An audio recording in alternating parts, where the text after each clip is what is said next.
Hello everyone, Dark Skeleton here, and today I have a highlight from the new Tavern Brawl. The idea behind this brawl, as you can probably tell by looking on screen, is that you basically get stuffed with a deck full of unstable portals, which is very much like the Web Spinner Tavern Brawl, though maybe a little bit more interesting because there's a lot more creatures in the game than there are just beasts.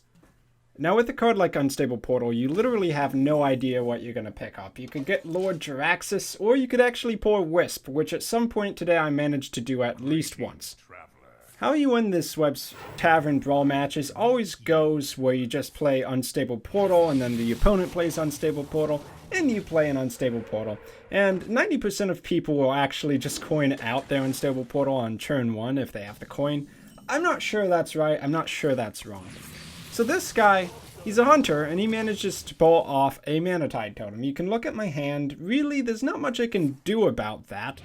But at the same time, is it that big of an issue? I mean, he'll draw a lot of cards, but we know that the card he's going to be drawing is an Unstable Portal in something like 2/3 of the time. I don't know exactly how many Unstable Portals are in the deck. It might actually be 23 Unstable Portals like it was for the Web Spinner match. In my experience with this Tavern Brawl, it doesn't come down to who gets card advantage, though. Usually, it's just whoever gets the better minions out of their Unstable Portals. I mean, who would have guessed? If you get a Ragnaros and a Dr. Boom, you pretty much win. If you get 4 Wisps in a row, you're pretty screwed. But here, I will at least respect the fact that it can kind of get out of control by putting down some minions. I do have a Gazlowe, which isn't going to be that useful here. It's not like we have 1 mana spells, if only Unstable Portal costed 1 mana. But at around this time, I actually got the idea in my head, what if I just ignore his card draw? I mean, he's got Nat Pagal on the board, he's got a Manatide Totem on the board, he already has a ton of cards, and he even puts a Loot Hoarder on the board. So what am I really trying to accomplish here by killing his minions off? And really, if you think about it, there is no reason to kill it off. Getting 7 damage into the face, arguably, is better here. With those 2 minions he's got on the board, he literally has no way in order to activate, quote-unquote, those minions. He can't pull an Abusive Sergeant. Well, if he got really lucky, I suppose he could draw one. But it's unlikely. Those are just sitting ducks right now. And so the mill begins. At the start of his turn, he discards 2 Unstable Portals. And there's nothing you can really do about it except play his whole hand out. So actually, in a way, by making him get tilted into actually playing his hand on the field just so that he doesn't mill more and more of his deck, this is actually going to put me at somewhat of an advantage, because if he's worried about controlling his hand size, then he's going to make suboptimal plays, and that's really good for me. Another way you could think about it is, if I was to trade into those 2 minions and kill them off, I'm basically giving him a heal bot worth of HP. Now, which would be more useful for him in this matchup? Would it be healing for 8 HP? Or to be drawing into more cards when you already have a full hand? So more or less for the rest of the game, I'm going to completely ignore his minions except for the ones that actually do damage, because it's just so much more useful to go for the face, and this is just too damn funny. Watching him mill himself. How often do you see that in Hearthstone? Yes, in fairness, this is an RNG deck. He probably was just like, oh, I can get some extra card advantage, and that's all this card is ever going to be worth for, and he'll probably trade into my minions. I really doubt when he played both Nat Pagal and his Manatide that he saw this coming. And that was a really good explosive shot on his part. That was one of the mistakes I made. I didn't play around explosive shot. And if there's something probably a lot of players don't realize, it's that Hunter actually has really strong removal cards. Control Hunter isn't viable, but multi-shot and explosive shot are pretty damn powerful for their mana cost. Okay, if you were paying attention there, you just saw him actually Hunter's Mark his own Manatide Totem, which in my view is completely insane. I understand why he did it. He's trying to avoid getting milled more cards.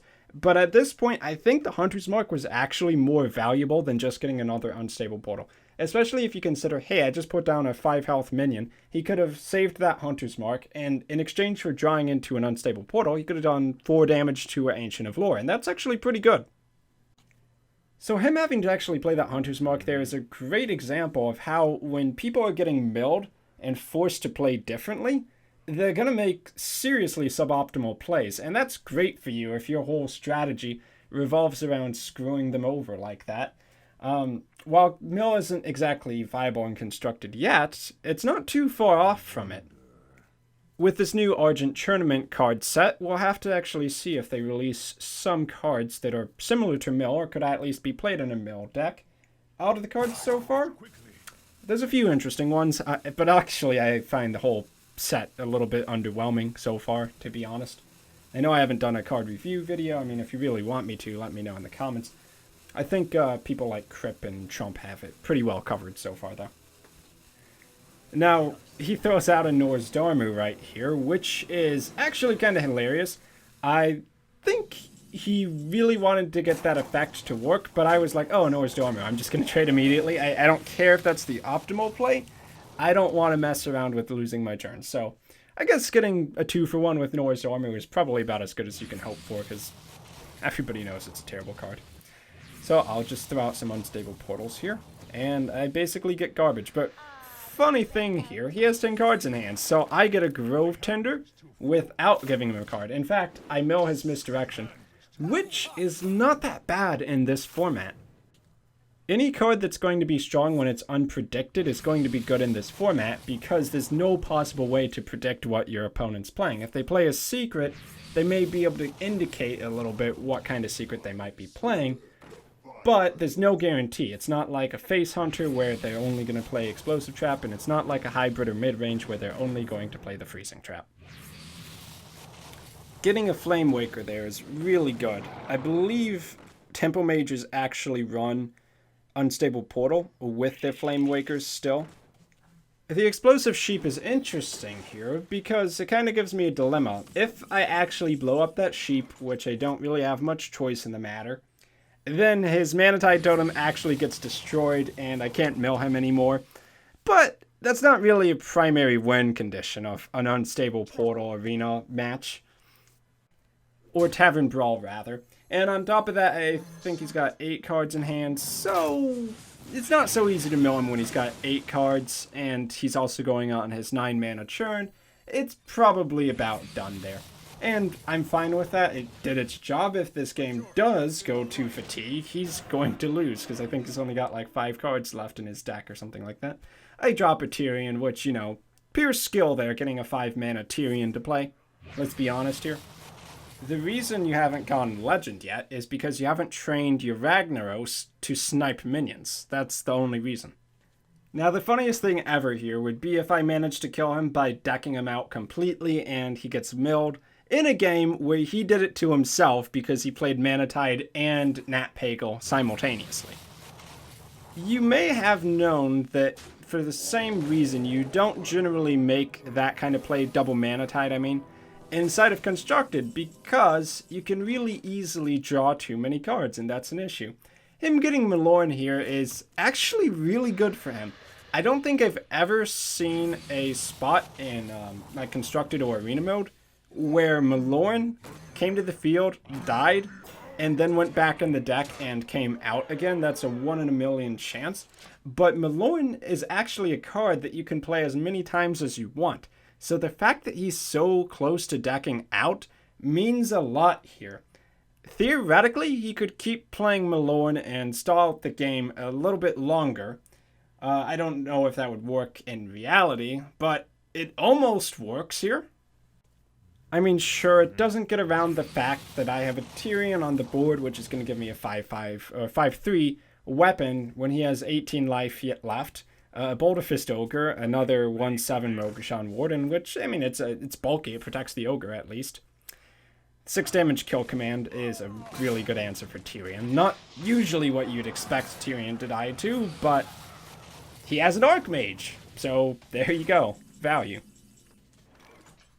Now, something about the class I'm playing, Warlock, I think people are coming around to the meta inside of this new Tavern Brawl, that Warlock is actually arguably the strongest class to choose from, simply because the hero power means you're never going to get really that low on cards. You can always life tap for more, so you can play this Tavern Brawl something like a handlock. It's a really slow-paced game that ends up getting people a lot of legendaries. I think I'm actually somewhat surprised what percentage of cards are legends in the game, although I don't know the exact amount. Getting 2, 3, sometimes 4 legends out in these tavern brawls where you just play 20 or 25 unstable portals is actually not that unrealistic. Anyway, this guy has some serious issues going on with his field right now. For one thing, he is going to have an issue getting to that ogre. I mean, he can use his Archmage there and I guess trade his Malone away, which is okay. Actually, it's not that hard to get to the ogre. But even if he gets to the ogre, the problem is he's only got that one taunt there, and Malone, ironically, is going to prevent him from getting milled there. That is the most value I've seen out of a Malone death rattle, aside from getting played twice. I mean, very, very, very rarely, never actually, has it actually prevented you getting from milled. And that's just because it's a card that never gets played. It's okay. I think if you were running it in a mill druid or a fatigue druid or something like that, maybe it's considerable. But even then, I don't know. But the problem for him here is I have a board clear. So I get to hit his face, which actually drops him to 1. So literally, if he didn't have Malorn there to draw as his 31st card, he would have just died to fatigue. That is actually crazy. Now you just have the issue that he has to play some kind of healing here, or Malone has to die again, which isn't going to happen, or he still dies to fatigue. So I see him playing these unstable portals, and I'm like, yeah, he's got to do it, try to get that anti-kill bot, but let's be real here, it's probably not going to happen. It would be the dream if it did. If it did, he actually could have came back. Thinking about that? Well, no, he couldn't. I had a Demon Wrath. If it was a heal bot, though, if it was a heal bot, he could have survived, and then my unstable portal would have had to been something good. I actually would have lost that. That's pretty funny. So don't mill yourself like this guy did, people, as funny as it is. Until the next video, I've been Dark Skeleton. I'll see you then.